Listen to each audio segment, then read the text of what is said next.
जी, मेरा नाम मुख्तार अहमद है। मैं बाकी अगर गुलाब कॉलोनी में रहता हूँ, जो हंदवाड़ा में पड़ता है, हंदवाड़ा तहसील में पड़ता है।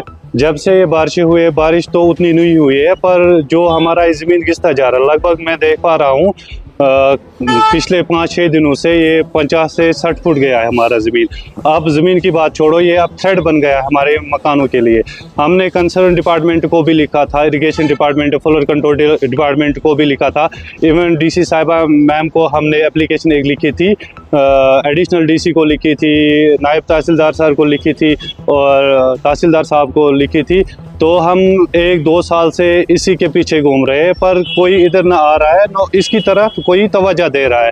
हमने इवन डीडीसी सर सुलेमान साहब को भी बताया था, उन्होंने बताया था जब हमारे फंड्स रिलीज़ होते हैं तो मार्च में हम इसका काम लगाते हैं, इस बंड का या कुछ देते हैं तो प्रोटेक्शन बंड। हाँ, तब से गुजारिश की, तब से एप्लीकेशन डाली, पिछला साल भी गया, अब ये साल भी ख़त्म होने जा रहा है।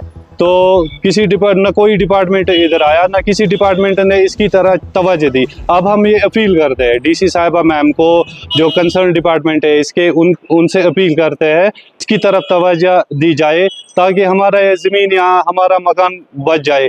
ये जो रास्ता जा रहा है, ये बाकी अगर ग्राउंड से वोडीपोरा तक जा रहा है, अब ये ना ये रास्ता रहा, ना हमारी ज़मीन रही, और अब ये मकानों के नज़दीक पहुंच गए। थोड़ी भी बारिश होती है तो हम रात को सोते नहीं है। इवन माले वाले भी आते हैं, हमारे पास बैठो, इतना खतरा रहता है। हम बच्चों को नाले की तरफ जाने भी नहीं देते हैं। डायरेक्ट जो कंसर्न डिपार्टमेंट है, इवन हमारे जो रेवेन्यू डिपार्टमेंट बैठे हैं, डी साहिबा मैम, तहसीलदार साहब, एडिशनल डीसी साहब, वो इसके जिम्मेदार रहेंगे, क्योंकि हमने बहुत सारी बार इनसे अपील की। Even number of times we appeal the tehsildar sahab, additional DC साहब, एडमिनिस्ट्रेशन को हमने अपील की थी, पर कोई ना इधर आया ना कुछ हुआ।